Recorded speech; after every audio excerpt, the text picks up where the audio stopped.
नमाज ईद की नीयत किस तरीके से की जाए।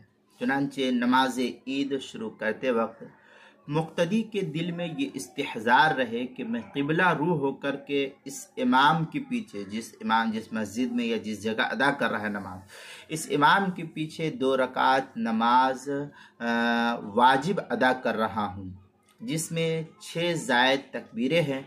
नीयत के लिए ये इस्तिहज़ार इंसान का काफ़ी है।